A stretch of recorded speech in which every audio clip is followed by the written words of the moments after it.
कांग्रेस के चुनाव न लड़ने के गहरे हैं सियासी अर्थ। कम सीटें मिलने के साथ हैं दूसरी वजह भी। प्रदेश के 9 विधानसभा सीटों पर हो रहे उपचुनाव में सपा और कांग्रेस के बीच गठबंधन का दावा किया जा रहा है, लेकिन असल में दिलों के मिलने पर संशय के बादल मंडराने लगे हैं। कांग्रेस के उपचुनाव नहीं लड़ने के फैसले से साफ है कि सपा से मिली 2 सीटों से पार्टी संतुष्ट नहीं थी।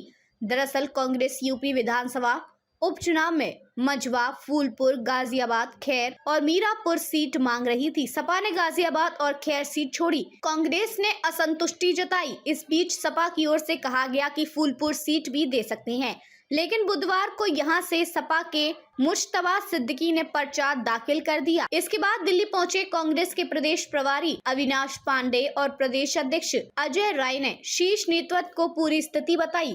देर रात सपा ने सोशल मीडिया पर ऐलान किया कि पार्टी सभी 9 सीट पर चुनाव लड़ेगी।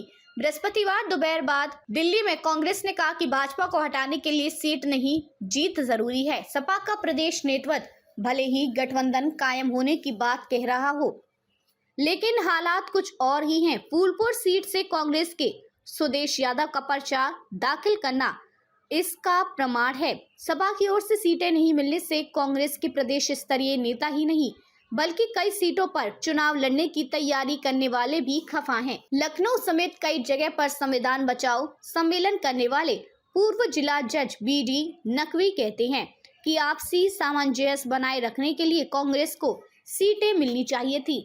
सामाजिक चेतना फाउंडेशन न्याय के सचिव महेंद्र मंडल कहते हैं कि कांग्रेस को सीटें नहीं देना सपा की हठ धर्मिता है। सीटें छोड़ने का 2027 में मिलेगा फायदा। जानकारी के मुताबिक अब कांग्रेस नए सिरे से विधानसभा चुनाव 2027 की तैयारी करेगी, ताकि गठबंधन की जरूरत पड़ने पर सपा से आमने सामने बैठकर बात कर सके।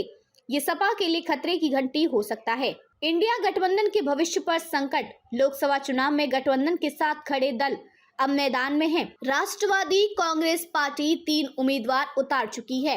राष्ट्रीय जनवादी पार्टी अपना दल, कमेरावादी समेत कई दल अलग राह पर चल पड़े हैं। ऐसे में गठबंधन के भविष्य पर संशय है। महाराष्ट्र फैक्टर का भी असर। कांग्रेस के यूपी में विधानसभा उपचुनाव से किनारा करने के पीछे महाराष्ट्र फैक्टर भी माना जा रहा है। महाराष्ट्र चुनाव को लेकर महाविकास अघाड़ी में सीट बंटवारे पर सहमति बन गई है। कांग्रेस, रांगकपा और शिवसेना ठाकरे के बीच 85 सीट पर रजामंदी बनी है। वहीं सपा समेत अन्य सहयोगी दलों को 18 सीटें देने की बात हुई है।